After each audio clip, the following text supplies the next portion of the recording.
So good morning, guys. It's nice to see you all. I didn't know if many would make it out after last night. That was a great show. Well, I went to the concert. Whoop, whoop. Yeah, it was a great Who's show. ever been to a financial conference with Big Boy or any rapper? Me now. Hey, wait, I did now rap we at my last keynote. Does that count? No, I No. really did. I actually rapped. No, that doesn't count. Okay, fine. Okay, so let's jump in. I know you all want to see that. You have to go to Riskalyze and look it up. Yeah. So, Coach, I want to start with you. Oh, me. Nope, Oh. Oh, her. different coach. Marcy. Used to Yeah. coach athletics and then got into the business as an advisor.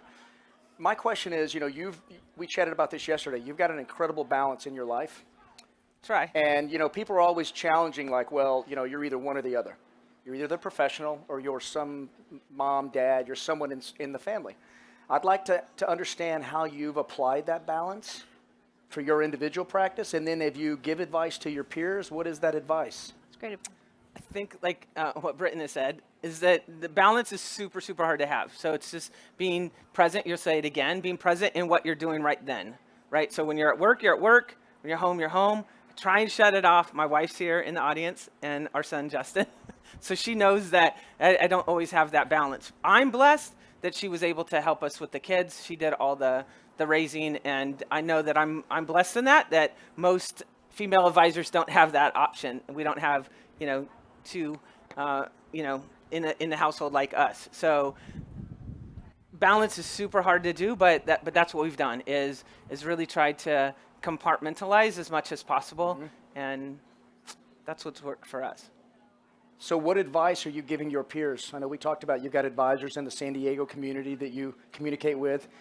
You see someone who's sort of out of line in terms of balance, like do you give them some guidance around that? Well, so even with my team, like we're out of balance right now. My business partner, Victor, has 2 young children. So he saw that it could happen, that he's been with me 17 years. So he's been with like Justin and Quentin. He's seen us, raise them pretty much the whole time, the whole life. So he's been able to see how I've been able to attend all of their school functions. That's what gives us the flexibility. We work hard, but I coach them in all their sports and then all the school functions able to get to. But then when we're working hard. So same with him. I give him, that encouragement that you can have this flexibility, but just know that, you might be working later at night because you took off in the middle of the day to attend some school function or something that the kid needs to have, or you're flying off for a kid's surgery or something. So. Yeah, I mean that's exactly right. We were blessed that we had our youngest son plays college football.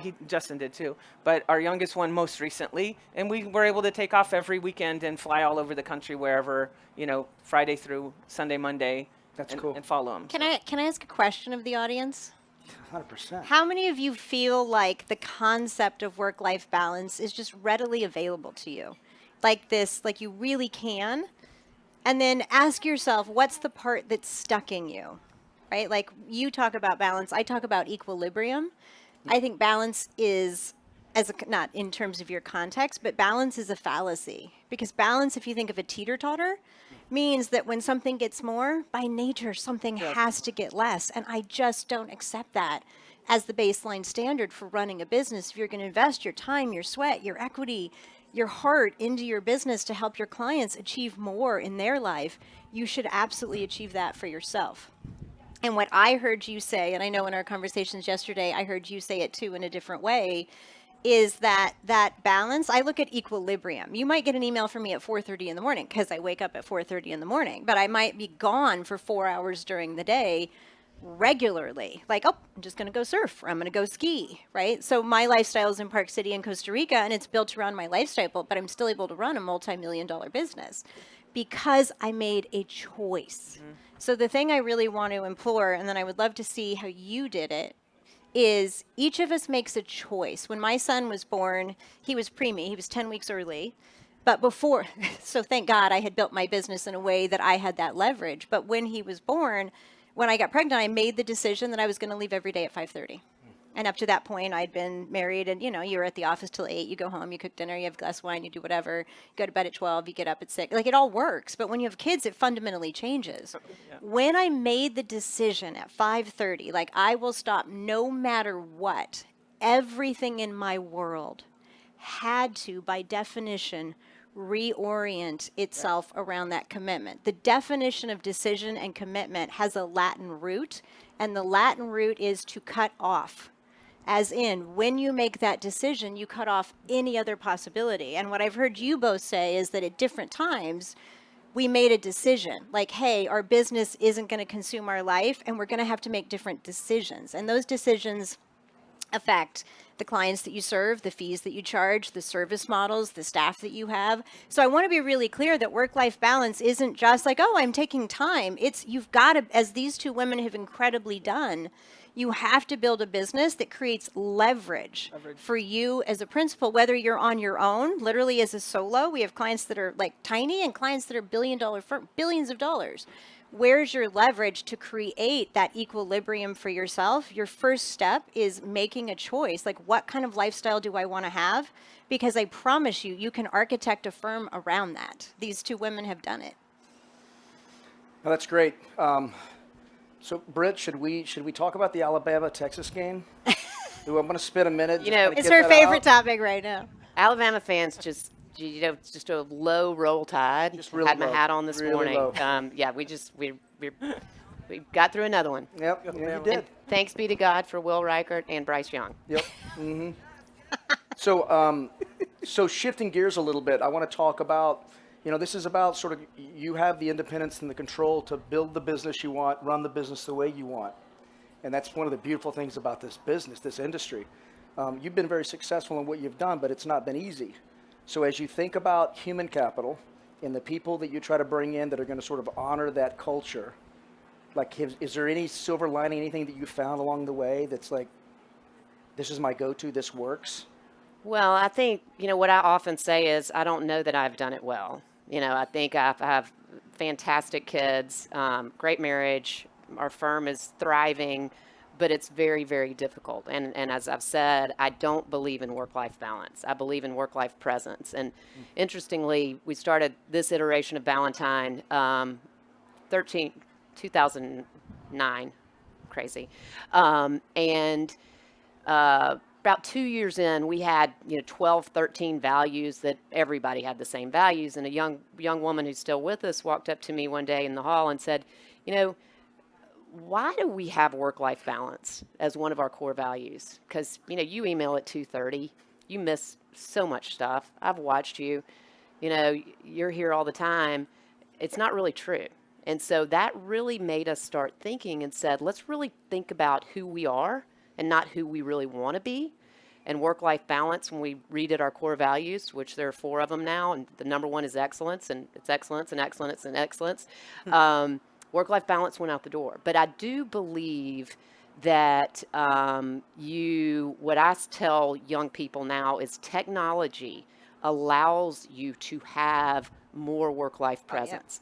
We have, I'm from the South. We have, in this white male world that we live in, that is the financial industry, COVID also helped people figure it out. Like, we can do this. You can allow people some flexibility, and they're not just screwing off. They're actually getting their job done, and they can do some laundry, and they might be able to make a little bit of dinner. So it is very difficult. I think this business is very difficult, and I think in different, I'm the president of our firm now, but young people, you got to show up. You've got to do it, but you also can. I say you can't have it all, but you can have a lot. So, and I think for women in this industry with technology, and especially if you go to the place with the right culture, it's a fantastic career. Culture fit, that's a big piece of it. It's culture fit. Work-life presence. I love that so much. That's a great concept, Yeah, it is. So let's talk about, the hiring side. You're bringing in, kind of a younger generation into this business. Ultimately, it's all of our responsibility to kind of champion that and do our part to mentor and advise, I think, because we need that. But they're coming from sort of a collegiate, COVID, weird environment, and they're now rolling into jobs where they're not necessarily in an office. They're not consuming the culture the way that they used to. Steph, what have you seen there in terms of the clients that you work with and how you look at that, and, for them to be able to engage? Because you have to show some empathy, right? That we've kind of gone through this weird environment. but you also need to, hold them accountable that you still have a job to do. Yeah. I think the thing that we've seen culturally, and our general premise is that if you give the right people autonomy and responsibility, that people will rise to the level of expectation. We were talking, you have to hire for that. I'm a huge fan, obviously, of lifestyle and culture. And so what we're really seeing in firms, particularly our larger firms where there was a lot of autonomy, what they realized is they didn't have the accountability in place to countermeasure that level of autonomy. So suddenly everybody went off to work independently, and it was like, go team, you're awesome, we trust you. And to your point, like, we're all trying to figure out that equilibrium, and we're homeschooling and we're doing all these different things. And so what we found in our larger firms is that they really had to look at what are the systems and structures that they put in place to maintain accountability, but also culture. And so the idea, right, we're giving up offices, people are remote, but how do you still create those connections? Because the reason that people work in firms, the reason they stay, is because they're committed to a common cause, right? They will always evaluate compensation when making an offer because it's part of their economic decision. But all the research says that the 3 reasons that people stay are interesting and challenging work. They are doing something like some mission, like they're doing something that has purpose, and they like the people that they work with. So interesting and challenging work doesn't necessarily change when you think about changing to a more remote culture, but it does in that part of what makes work interesting and challenging is engaging with other people around it. When you think about those 3 factors of why people stay, then we try to look at employee programs and team meetings and culture building through the lens of whether it's a small team or a really large firm. How do we make sure that that accountability culture stays really present? And that's, systems and structures and team meetings and, operating systems like EOS. But how do you create a plan and then manage people to that plan is what I think people are really having to reorient to. And then when you think about the whole work-life balance thing, it's not just for us anymore. The world is changing. Our teams, our next generations, they want work-life balance too, and it's becoming a much more competitive environment. So if we don't provide those structures to them, we're going to, we have firms all the time come to us and say, how do we recruit top talent? And I'm like, create a great culture, and I will get you people all day long and twice on Sunday. It's not hard. Yeah. The problem is being willing to pull the business levers to create that kind of culture. We talked about work-life balance is a decision, but living it is a business process. It's not just something you do in your head like airy-fairy. It's who are my clients, and is my leverage right? Do I have the right team? Do I have the right process? Is my pricing right so we're not doing too much work for the wrong people? And when we think about bringing the next generation in, most of us, if we're honest, most advisors haven't figured out work-life presence. Yeah. And now we have an entire generation of teams behind us who want that too. Right. And so I just see this as such an exciting, I know it can be scary, but it's so exciting because when you get clear that the way that the modern advisory firm is changing, the consumers that we can service, the way that we can service them with technology, and the way that we can build and scale teams are all radical. I've been doing this 30 years. You know how hard it was to build $1 million business and take 100 days off 30 years ago? Now we can do it like that. No joke. Because you've got tech, you've got people, you've got process, and you've got platform. And when you can lever all those things together, then you get great teams that create leverage, and that's how you ultimately, people, process, and platform are how you create that work-life experience that you're trying to create. Yeah. Well, and by seeing ages in the audience here, we got a little bit of a balance, right? So we've got younger ones that are just coming into the industry with all of this tech. Yep. The mindset So that you're cool. talking about, the lifestyle that they want. You guys are so lucky. And all this tech, yeah. It's so awesome. You have no 30 idea. years ago, also, we didn't even have fax machines. Y'all don't even know what a fax machine is. You had Excel spreadsheets of every client and everything they ever got and who did it, and you had to check boxes Your to CRM make was sure a that your spreadsheet. CRM Justin was a helped with spreadsheet. spreadsheets way back in the day. To text message on an old cell phone, you really had a commitment. Yeah. Oh, yeah, we didn't have we had pagers. Well, the flip phone, you'd go in and you'd want to text, and you had, one was ABC. I mean, it took a lot of work to send a message out. I think we should go back Don't to the even know time what where it took pages that or much work. beepers are. Yep. Each one of my kids, that's the first phone they've had is a flip, and they're like, it's not cool, I'm not going to take it to school. And then I'll get a text, and I'm like, that means a lot, because that probably took you 30 minutes. Right? But culture, it's easy for you to be the founder of the business and say, this is our culture, this is our why, this is what we're doing. It's really difficult to attract people to that. and have them have some ownership, right? The culture. I want to ask you. We chatted a little bit yesterday about this, but you were coaching, and you decided to shift into this business. I'd love to know like the why, because so much what we're talking about here is the beautiful thing that each of us can create a very unique business that's unique to what we care about and what we want to do for Yeah. others. And so, what was your Well, why? I grew up as an athlete. At a certain point after college, I'm looking at like I could either coach and probably not make so much money, right? Or I could have some sort of business where I could have flexibility, make some money, and coach. So I went for that option. So Smart choice. built my practice, which has taken a lot of years because back in the day, so we're going on 30 years now.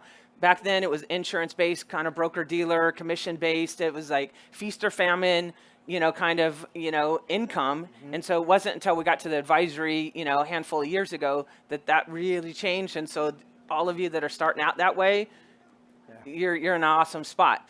But so that gave me that flexibility to be able to coach the guys in whatever they were doing and give me that, Yeah. personal satisfaction of being able to hang out with the guys and get my That's so love cool. of coaching. And clearly, done. she did a good job. Yeah. They both Yep. went on to play Division I sports and got That's awesome. their college paid for. That's awesome. That's Our awesome. youngest one is pursuing a professional college career or a professional football career too. Wow. So That's awesome. it's You overachiever. it's been no, it's a I it's just a hope my lot kids of move out. lot of Like, I hard love you guys, but just leave. Go. Go find whatever it is you want to do.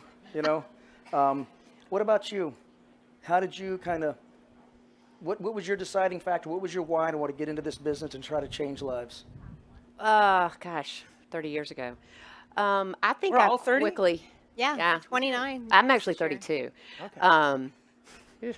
I think it was, I went and I was with Merrill Lynch. We all started at Merrill Lynch, right? And had to make a decision on whether you wanted to be a broker and talk people into having, do you want to buy Home Depot or Coca-Cola, or do you really need help? And so I really went toward that high net worth institutional thought process. And interestingly, I started a place called Ballantyne and Company, which isn't today we're Ballantyne. So I'm one of the rare ones. I've been with the same company, a couple of iterations for 30 years. And I think the reason now, the why is, and this will sound Pollyanna, but it really is making a difference. It really is. I had a client in 2020 whose husband died, sister died, and in 2 months after that, all during COVID, she choked. Wow.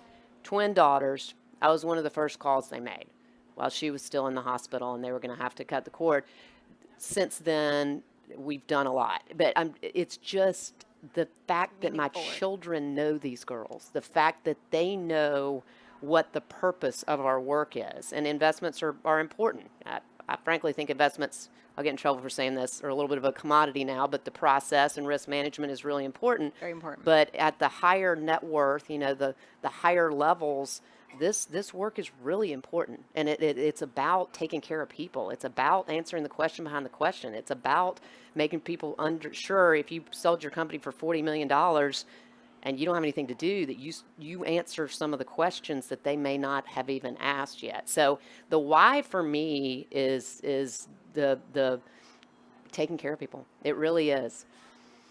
And the assets under management, that's how like the industry kind of gauges everybody, but we view it as households. Like we are helping people, right? We need the assets to help pay the bills, keep the employees going, right? But it's the people, it's the impact that we're making. That's the legacy that we're leaving. So the legacy that Bear Financial Planning is impacting these 200 plus families that are then impacting even more people. That's our legacy that we're all in the business of doing. Yeah. Yeah, no, you're totally right about that. Well, it's what's the definition of success, right? Like as a Right. consultant and a coach, Changed. we have, lifestyle advisors and huge firms, and the definition of success is the place that we start. And if I'm being really honest, 80% of you don't know it.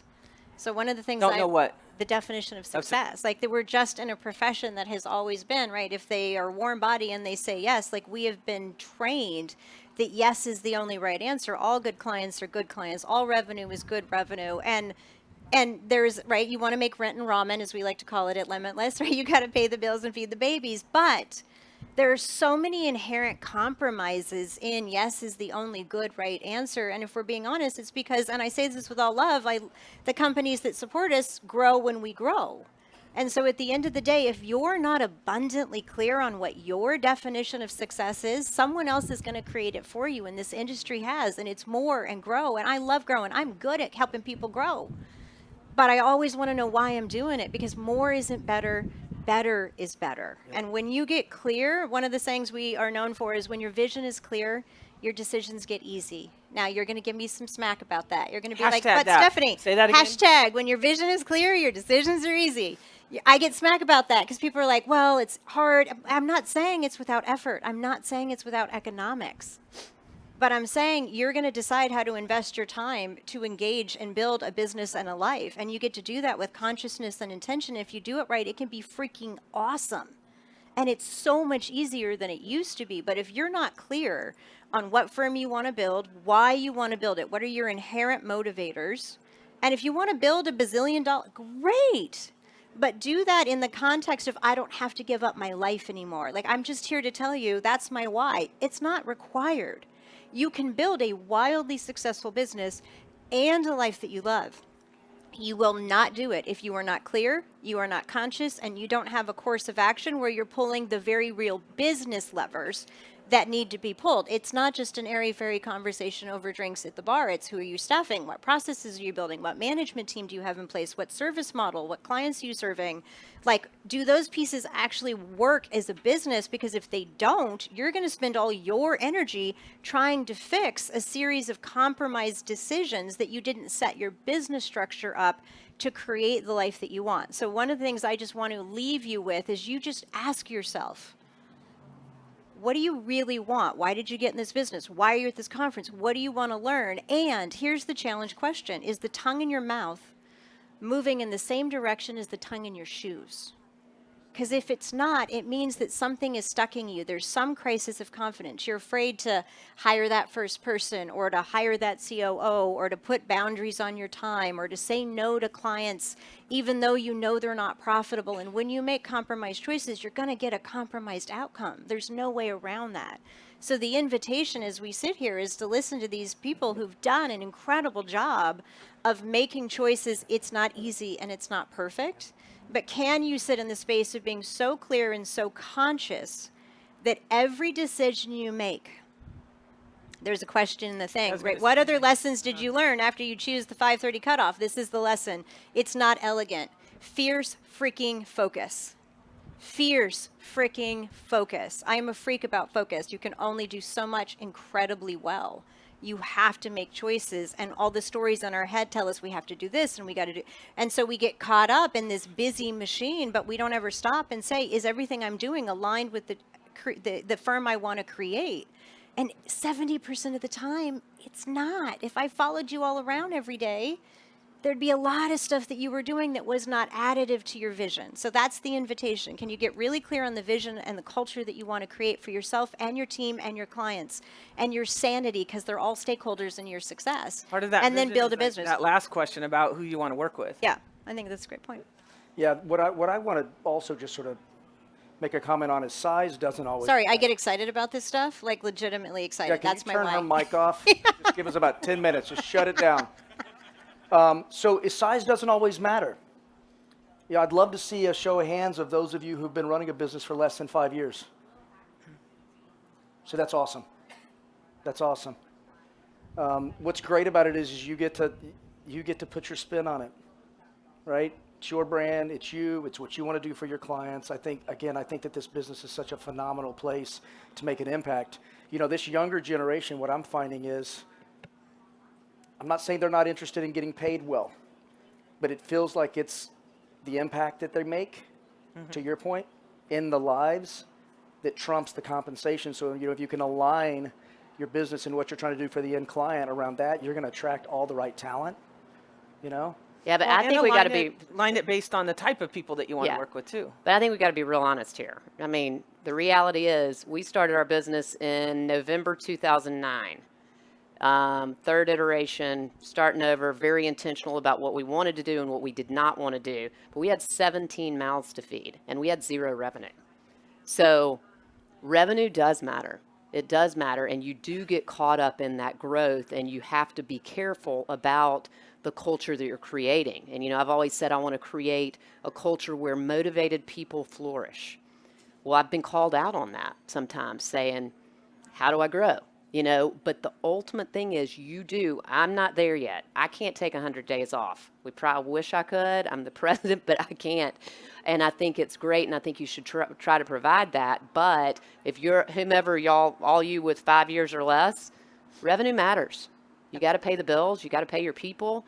But I think Stephanie is totally right in saying if you are intentional, and clients don't trump all, people trump all. Your people trump all. And if you don't really acknowledge that, I remember one time when I fired a client, a big one, and it made a greater impact on my staff than anything else I have ever done. And was it because they were disrespectful to the staff? What was the kind of the? Can we cuss number? here? 100%. Yeah. Drop it. Complete and total jackass. Yeah. Everybody. We have a no asshole policy. Yeah. So you have to be a nice person. Like that's bottom line. That's the client. We work super hard, but again, you're going to attract the right type of client. But every once in a while, one will slip in. I think it's fun to hire just one asshole. So you can fire them. You do that company barbecue. It's just a good time. No, but I'm talking client. They're like the piñata. It's like, let's just go at the. We feel better about our day. I mean, we've all been there, right? We've all either been that person or. Can that be Shank's hired them. hashtag? Yeah, Shank's 100%. Nothing wrong with the asshole. I would love to shift gears and go into the audience. What do you guys think? Yep. And maybe I fed can kind here. of see questions here, but it's hard to see.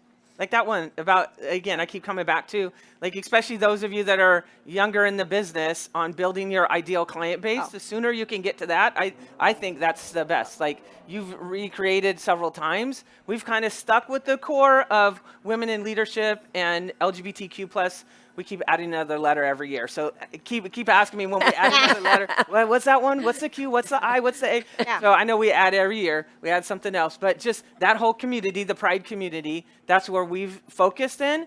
And that's been amazing for us. But whatever your thing is, there's a Stripper Financial. If you don't know Stripper Financial, that's a cash flow business. A lot of cash. They make some good money, and she focuses Legit, on like for sure. it is legit. focuses on that. That's not a joke. That's a not a legitimate firm. And that Good question, work. how do you restructure your schedule and cut off at your desired time when you're really excited about deeply engaged in a new project? You don't. Yeah. Right. You don't. If you're pumped up, work. Get your people there. Or If you're in your groove, do not check out from that. Yeah, and Roll up the go sleeves, get your do it. kids or do what you have to do, but get back on. Well, that's why I call what it you said. equilibrium. Like, we do sprints at our office. So I have, I live in Park City. Like, I have a running? really I thought nice you guys lifestyle. were going to hit that mic.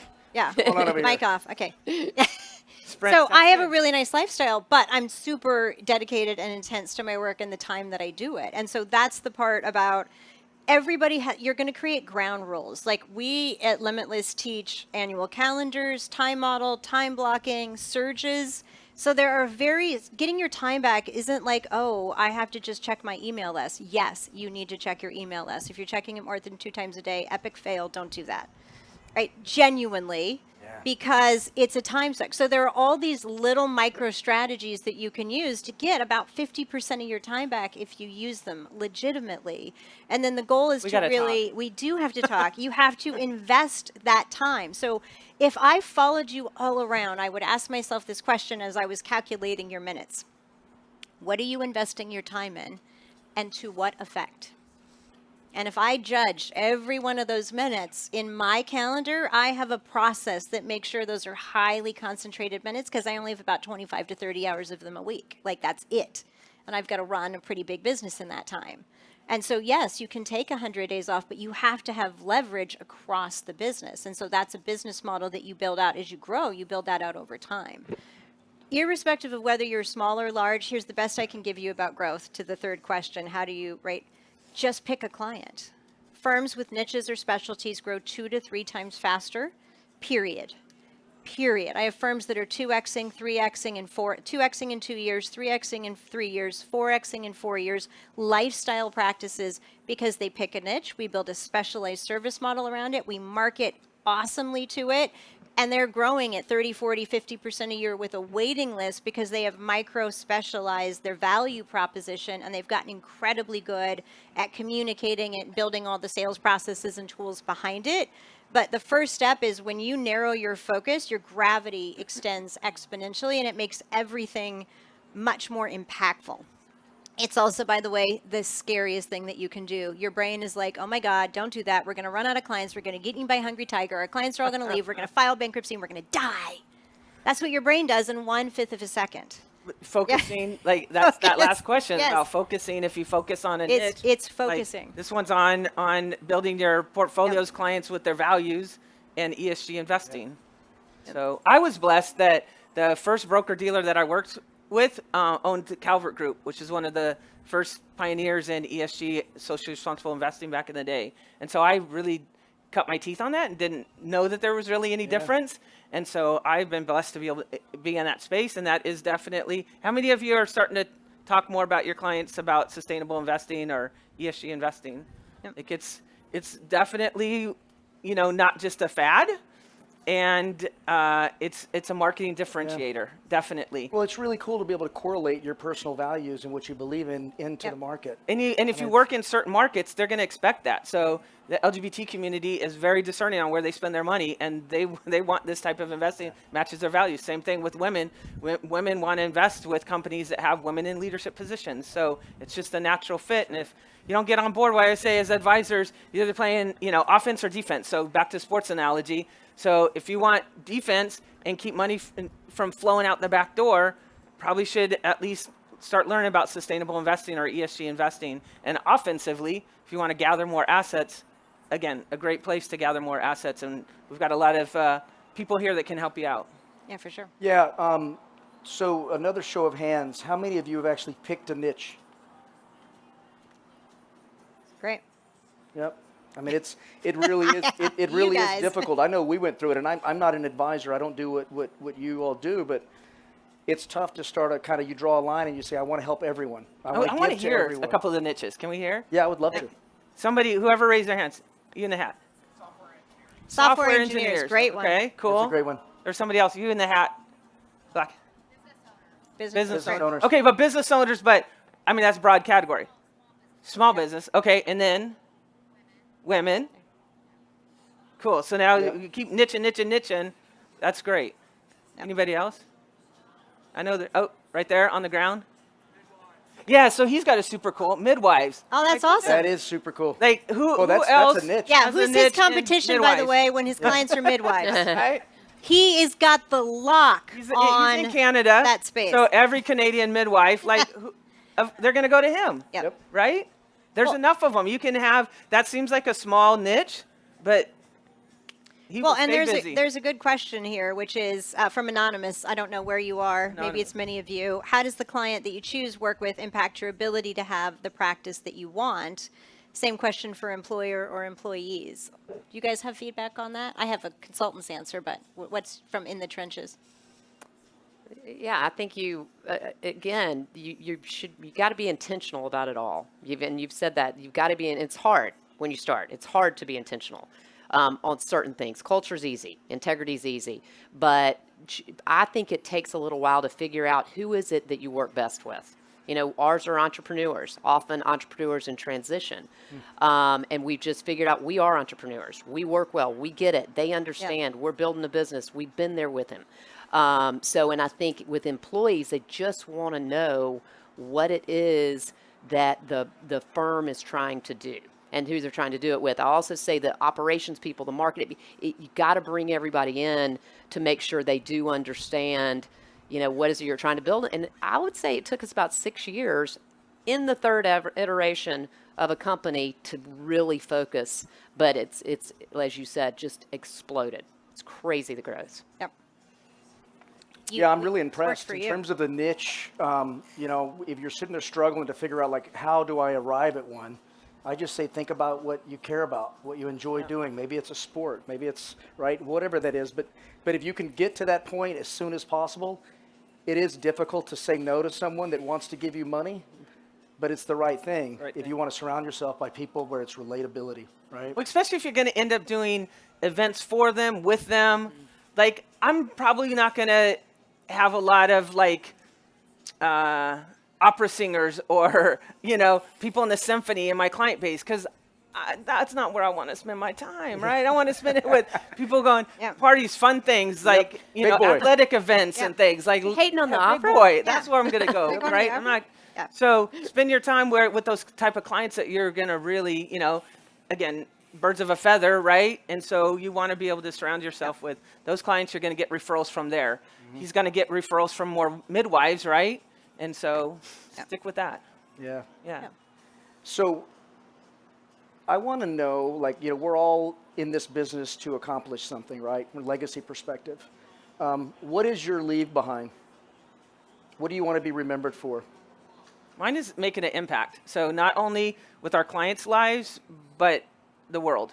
So I think Wall Street has done a horrible job with environment, like social issues. And so I think that the more we can move capital, we all pull together with our clients, all those assets pulling in the right direction to solve social justice issues and environmental issues. That's a long-lasting impact that will have kids, grandkids. To me, that's what's important. So personally, for our clients, each lives of our clients to get better and more financially secure, and then on a grander scale with the assets and the capital that we're investing in. That's great. For me, we retitled my title to Chief Possibility Officer because I pretty much wake up every day just really excited about helping people elevate their work and their wealth and their well-being. Because, man, when you get that combo, it's like magic, right? Like that's the mojo that we're all after. And I help advisors build wildly successful businesses and lives that they love. So that's why I unretired, because when I found out, like, when you blend mindset and methods and you put it together, you can't have it all at once, but you really can have, to Britton's point, that work-life presence. You really can, in this day and age, build a wildly successful business in this space and a life that you love. And I really want to sit in that space of helping advisors overcome, from a business perspective, but also a mindset perspective, the crisis of confidence that keeps us from doing that. Yeah, and mine, I think, is just building a company that makes a difference, and not just for clients, but for the employees, allowing people to figure out what they're uniquely qualified to do and helping them get there, and really creating that culture of that where employees can flourish. And if employees flourish, I think clients flourish. And so I think, I'd love in 10 years to have this company, Valentine, be even bigger, growing even more, but with the next level taken over and 100 days off. 100 days off. Yeah. Our tagline is impact investing for sustainable wealth. So it has both those That's clever. components. Yeah. That's clever. I mean, what I want to leave behind in this industry is I want to really break down the walls where there's just a lot of conflict for an advisor that chooses they want to move to another firm, maybe do businesses differently. A lot of self-dealing that goes on in this space, and I really want to create complete transparency on that, which essentially gives the advisor the control. The control, yeah. So that's ultimately that's what I want to do. That's awesome. The future will tell whether I'm successful at it, but I think you're that's doing my a good goal. job. That's You're my doing a goal. good job. And I'll tell you guys, we were talking about the work-life balance thing earlier. One of the things that I've noticed for myself personally is I love being involved in my kids' lives, but there's times where you struggle to feel successful when you're in your kids' lives. And then you can go and you can shift gears in the business and you're crushing it. Yep. So you tend to want to, I want to put more time into where I'm really getting it done.